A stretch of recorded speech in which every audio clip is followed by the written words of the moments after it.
You know, we were just talking last night around the dinner table how special it is to be here. This is one of the locations that is just almost untouchable. You're 1,000 miles from Africa.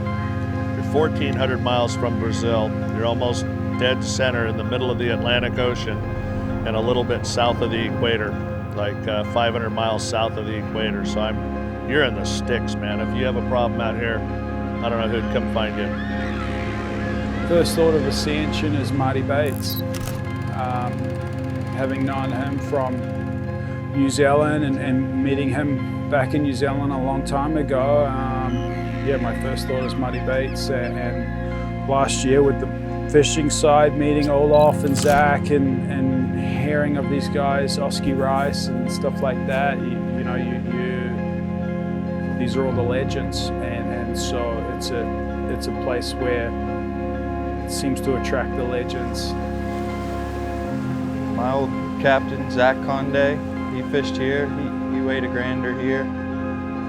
Caught it on his first day fishing. I mean, I think that's kind of every fisherman's hope, especially the reputation that Ascension Island holds, is you might have a chance to see the biggest fish of your life, and it could happen any given day. There's a lot of other places that are much easier to get to have a crack at a grander, but there's not a lot of places in the world where you have a crack at a 1,300 pounder, and this is one of those places.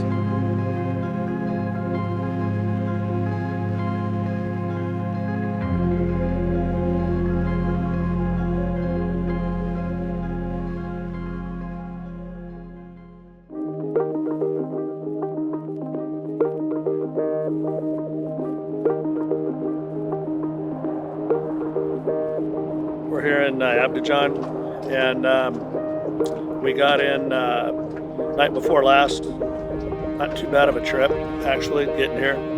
Like 20 hours or something, no big deal, easy flights. And boys are getting mothership ready. They've been working hard for ever since we've been here, prepping everything, getting ready. We got the little 38 here. They got it in the water, the Billfish, Viking, brand new boat. The guys shook it out a little bit for a couple of days, put 2 days of use in. I think we got about 180 hours on it now, so that's good. We're going to be running it out to Ascension Island on its own bottom here. It's 1,000 miles, about a 4-day trip. We'll be following the mothership out there. We've got 5 crew members. We're going to rotate. Got to fuel it 3 or 4 times on the way across, depending on what RPMs we're running at. And we'll be swapping between everybody. Have 2 guys on the night watch, and see how it all goes.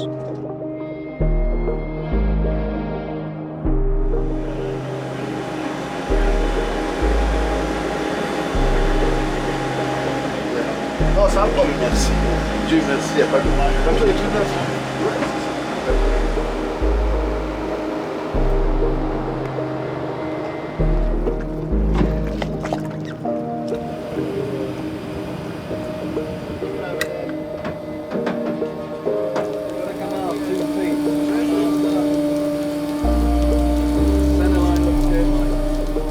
Pull the bow in just a little short. The fishing team will be taking the 38 and we will be following the mothership. So 1,000 miles, 12 knots, give or take 4 days cruising. We'll just be switching it up. No set schedule as such, but helping each other out with breaks and the stuff like that. If the weather plays its part, we'll kind of take turns, take breaks in getting on the mothership, getting a good sleep for 12 hours and jumping back on.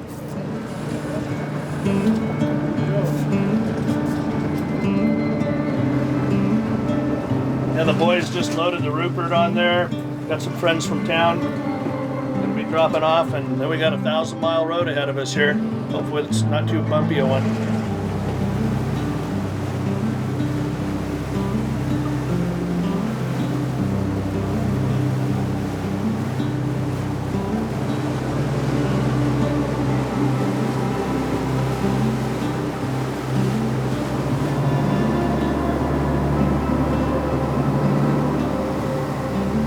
part of the plan is to do some type of a switch. We're going to have to fuel twice a day.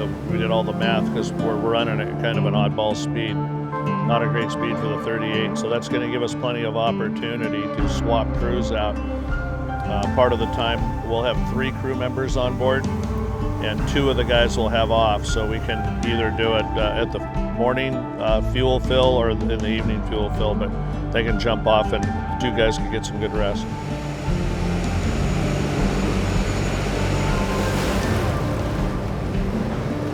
So we're refueling. It is a bit of a timely process. It might take us half an hour. What do you think, an hour or half an hour to fill up?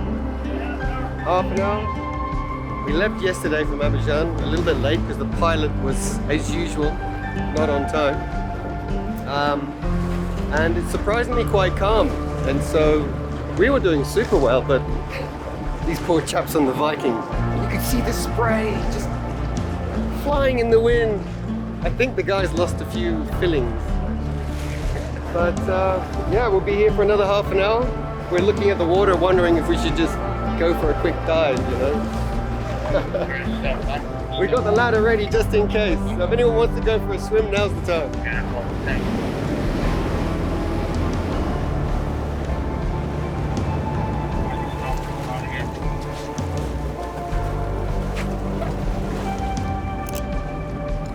Take it, no feed it.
It's our last day of travel here.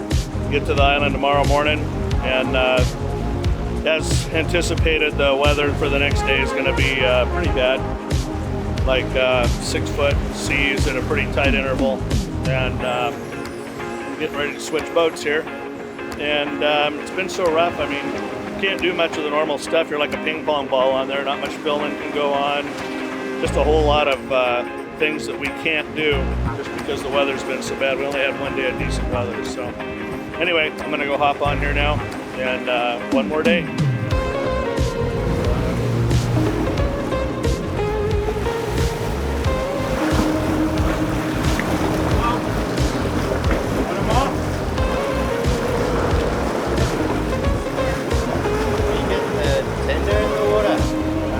About it, but it's not. We don't think it's bad. The poor exhausted crew were needing to be revitalized, and they were popping on and off. And so to do that, you had to touch. And the touching was getting a little bit risky, should I say. The fenders were not really up to the job. So, so the boys decided, okay, we're going to have to swim for it. So in the middle of the Atlantic, we stop, and yeah, Steve goes, all right, let's, and before he even finishes let's, Obi's in the water. Leave me out of here, I need to sleep. He's in the water diving, swimming for us. So yeah, we were doing this really funny mid-Atlantic swim. It was a transferal process. I think the guys liked it because they hadn't washed in days. You know, they're getting a bit stinky, so.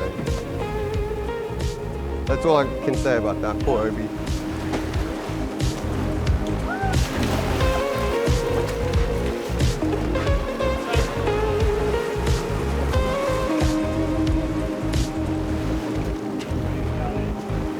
That was our last fuel, and it was too rough, so the guys had to jump in and swim back to the boat. It's the third time we've had to do swimming transfers between the boats, and I think we got like 182 miles to Ascension. Here we go.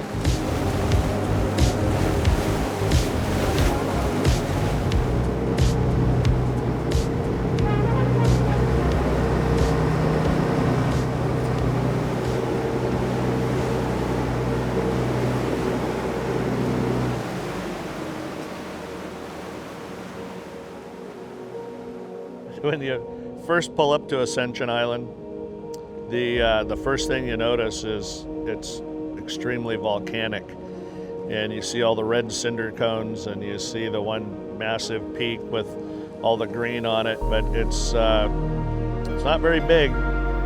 It's not very big at all, and I think it's like 4 miles or something across. You know, I come from a small place, but this is a really small place, and it's somewhat forgotten about. You talk to the locals on the island, and it's a struggle for them by the sounds of it. It's out here in the middle of nowhere, you know, halfway between Africa and South America. It's not really green, but not really brown. There's a rainforest at the top of Green Mountain, as they call it. Beautiful sandy beaches, but rugged, gnarly place. Last season when we were out here, we didn't know what to expect. Nobody had been out here in like 10 years or something. So what I anticipate is going to be a little different this year is there's certain areas that I'm going to be able to key into, as always. You know, there's hard bottoms and canyons and ledges and stuff that I know actually exist. And we know which ones had some bite times. So I anticipate, you know, being more effective on a daily basis, you know, not spending so much time in areas that don't really hold fish, or, you know, you still got to look at it because it's always changing. But just we burned up so much time last year because you got to go all the way from 300 feet of water up to 6,000 feet of water, and learning it all takes a couple weeks of time, man. And I anticipate we'll be more effective on a daily basis this trip.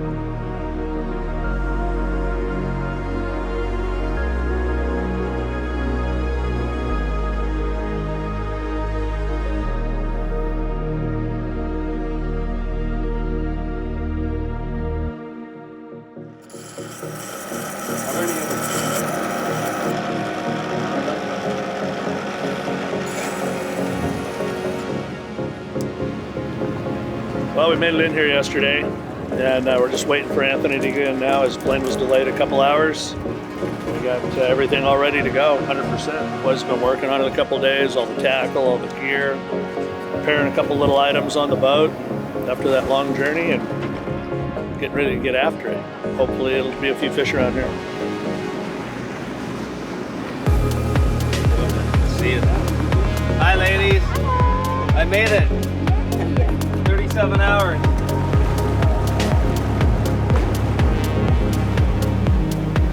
Well, I just got on the boat. I cheated and flew here. Still a little bit of a trek. 37 hours of travel, 2 red eyes, LA to London, and then the military airfield to here. Boys been here for, I think, a couple days now. It took them 3.5 days to get here from Abidjan, a 1,000-mile trek. First time I sat foot on this boat floating. So, been on here for a total of 5 minutes. Nice rig. We did lose the Seakeeper. Calling you out, Seakeeper, again. But seems like a great rig. Thanks again, Galati. Thanks again, Pat Healy and Viking. We're getting ready to go fish this rock in the middle of the Atlantic. High hopes. Here we go. 21 days, weather permitting.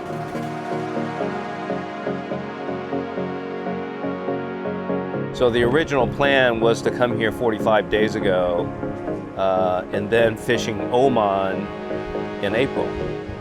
And now we're actually fishing here in Ascensions until April because we've had a whole bunch of challenges with boats. Number one is the Viking Billfish 38.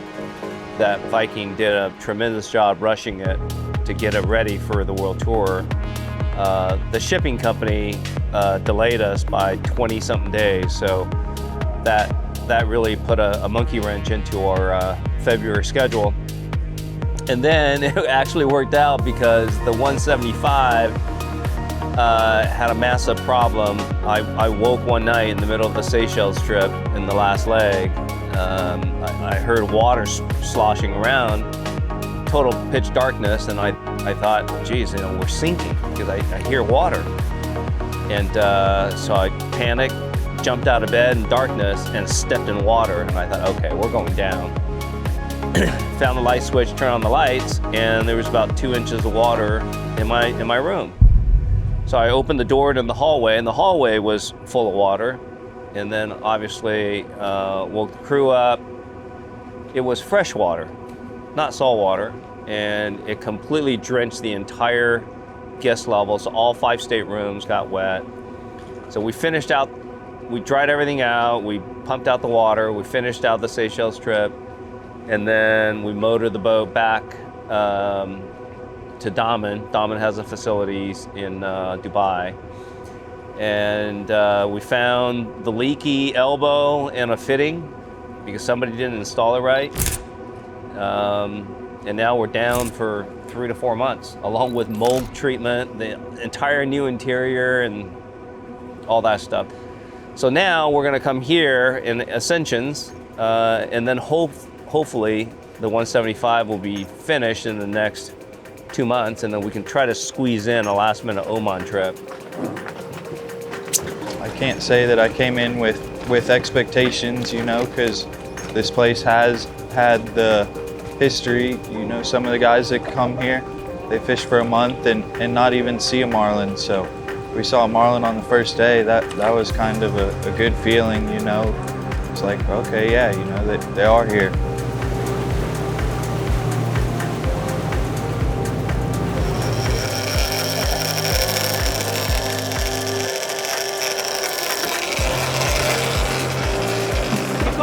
Keep going!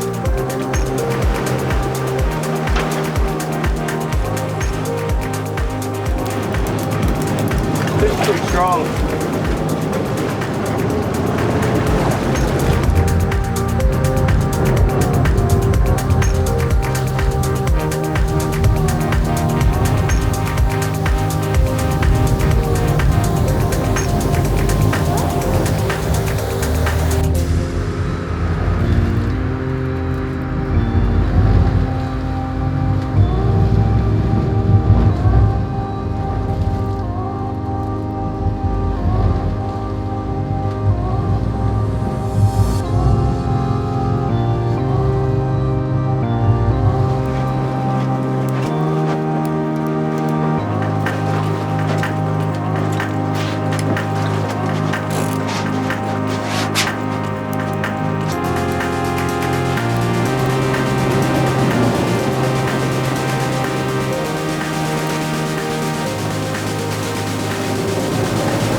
657?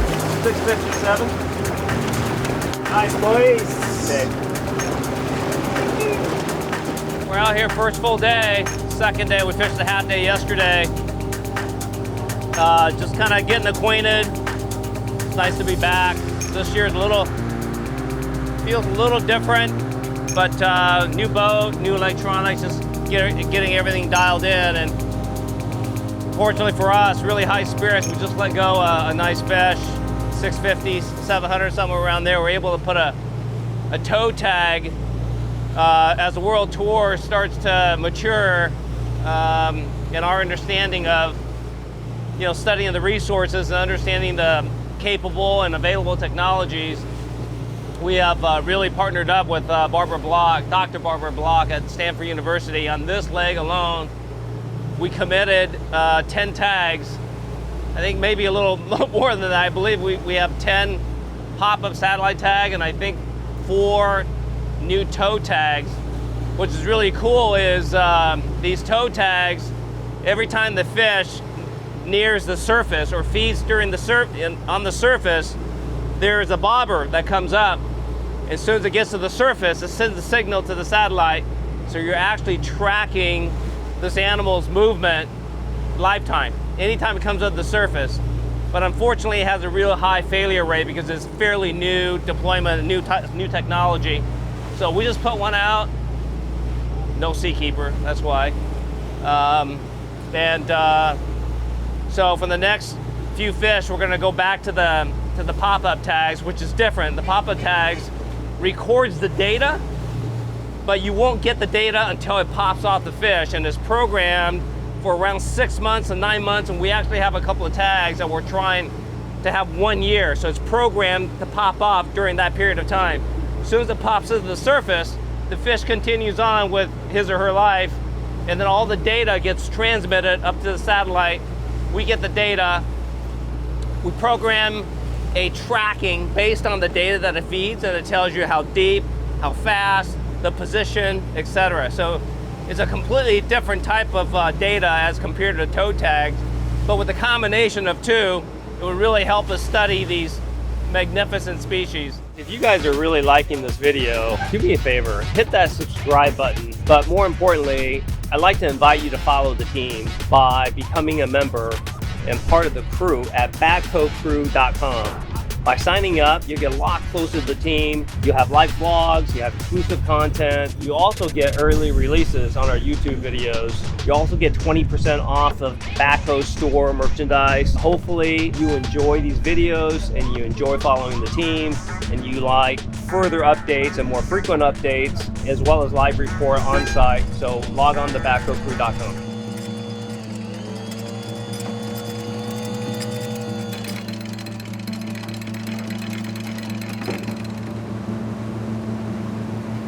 So Anthony and I, we talk about all this stuff all the time and in the planning of the world tour. And for me, it's super important to come back a second time to the island or to anywhere that we go, because the first 10 days or 2 weeks of a trip, 30-day trip, I'm just figuring stuff out, just trying to get in the rhythm of it and, just figure out the fish patterns and what structure they're on, the depth of water they're in, the lure patterns that they want, if we can pitch or not. I mean, there's so much goes to it. We're just so much more effective the second time around than the first time. You can pretty much untie the boat and drive right to a known location, like if there's an early tide or something, and make a couple passes in an area where you're going to catch them versus an area you think might have fish or looks like it's going to hold fish or whatever. And it just, you got a lot more dots to connect as you're hunting, and this is a pretty unique place. It's not always where the life is, and sometimes, I know last year I was fishing the life the first 4 or 5 days, and it was where there was no life. And sometimes it's where the current's pushing on the island, sometimes it's not. So the one thing I learned last year is don't discount any area, look at everything. Give it a couple passes, but being there the second time really maximizes your effectiveness.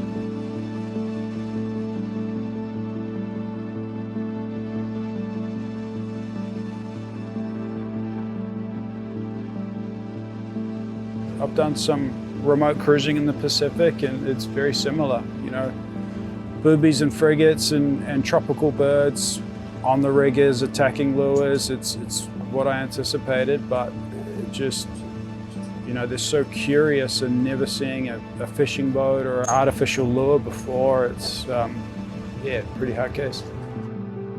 Talking to the guys that pioneered this area way before us, there were times where they were seeing as many as, you know, like 1 out of every 7 fish is 1,000 pounds or bigger. And I think several of the 1,300 pounders that have ever been caught in the Atlantic came from here.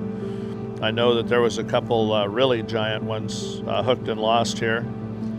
Just the percentage, the ratio of giant fish to small fish is pretty spectacular. We kind of saw that too last year, where you know, probably 3 or 4 out of I don't know, the 50 or 60 bites we had were giant grade. Oh, he's gonna get you. Get him, James. Get him, James! Get him, James. Get him, James!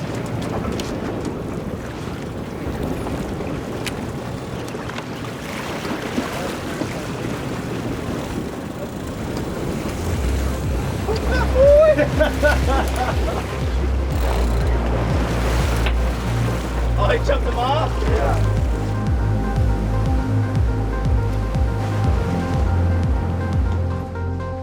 Okay, day 5. Wrong side of the moon, but we're gonna put in our time and so we can see one.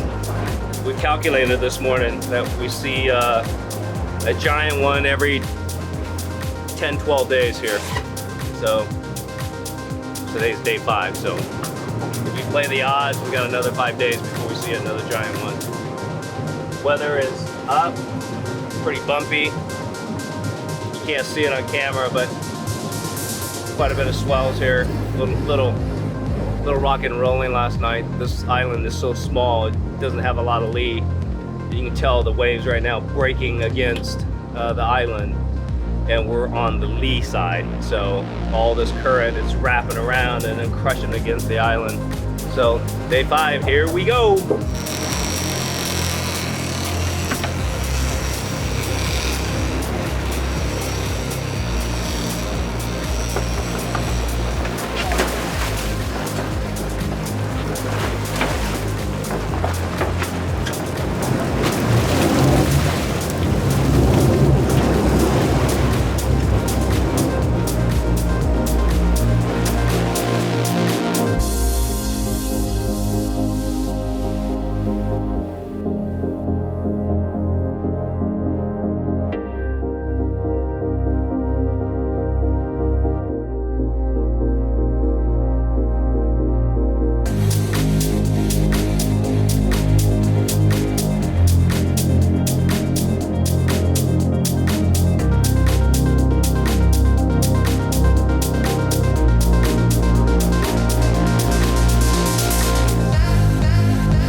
That 150 little guy? No, it's 200 pounds. Oh.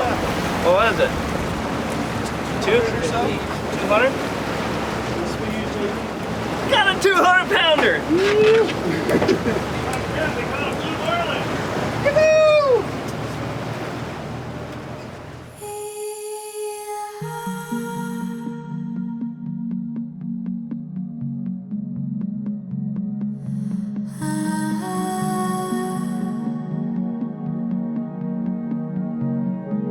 Last year we were told the water was a little warm because it was still sort of the residuals or in the middle of a El Nino year. We don't have anything to compare it to because last year was our first trip here. But fishing was good. We caught 21 of 46 last year, if my memory's right. But it was full of sharks. They were just absolutely, you can walk on them last year. Today, nothing. Not a single shark. Biggest change I saw this year from last year is we have not seen a single shark. And last year, we would go into certain areas, and if we hooked a wahoo or a tuna or something, you had to clear all the lures at 8.5 knots. Otherwise, the sharks would eat everything in the water as soon as you slowed down. Then they'd eat the tuna, then they'd eat the wahoo, and then the shark would get hooked, and then the sharks would eat the other sharks. It was just straight mayhem, man. They're savages, these things. And this year we go into those same areas and there's not a single shark.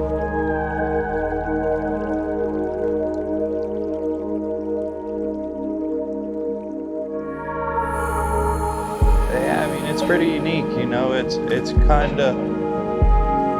got characteristics of Cape Verde, the Azores, and Kona, you know, kind of like a mix of all three if I was trying to describe it. Rough water, the fishing seems to be inconsistent, you know, the fish are always on the move, doesn't seem like any 2 days are the same, seems like stuff's always changing.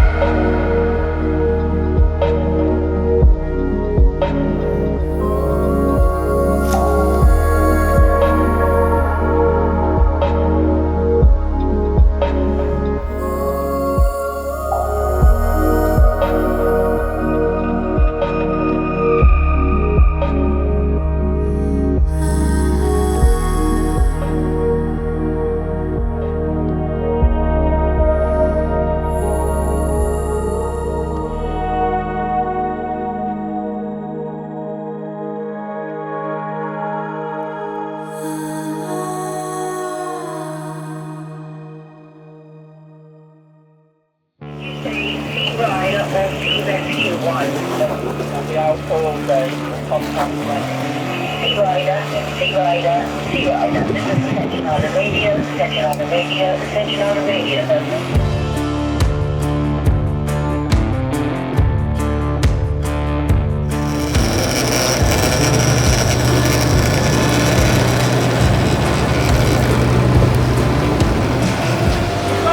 Keep going, keep going!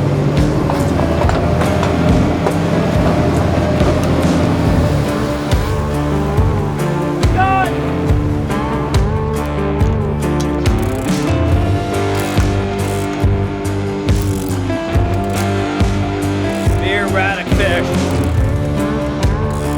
Very erratic behavior on the bite.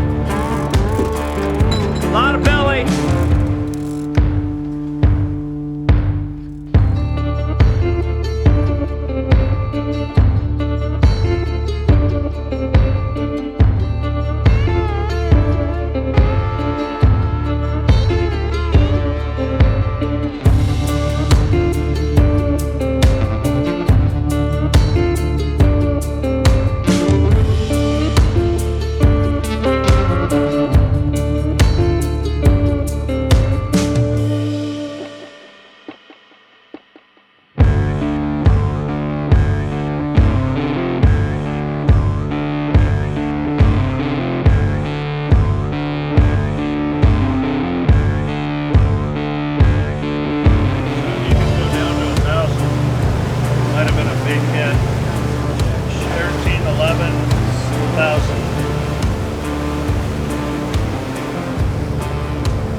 crapped out. It wouldn't record.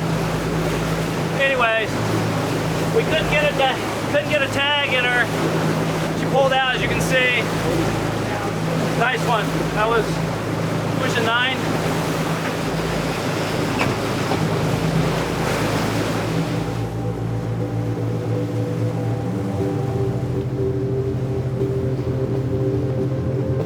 We're excited. We just pulled back in. Our friend from the island is here. Haven't seen them since last year, and they're just you know, dear people, great friends, and ready to go hang out. We got a nice spread now. We'll move the dining table on the deck, and should have a good time.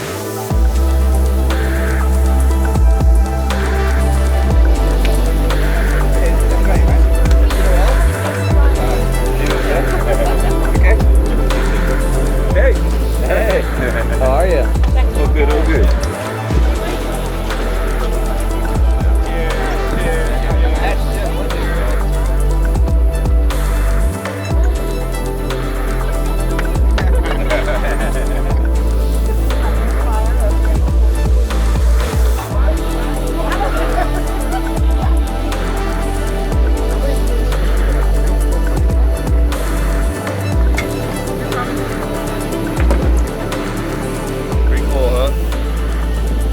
So nice having people in here.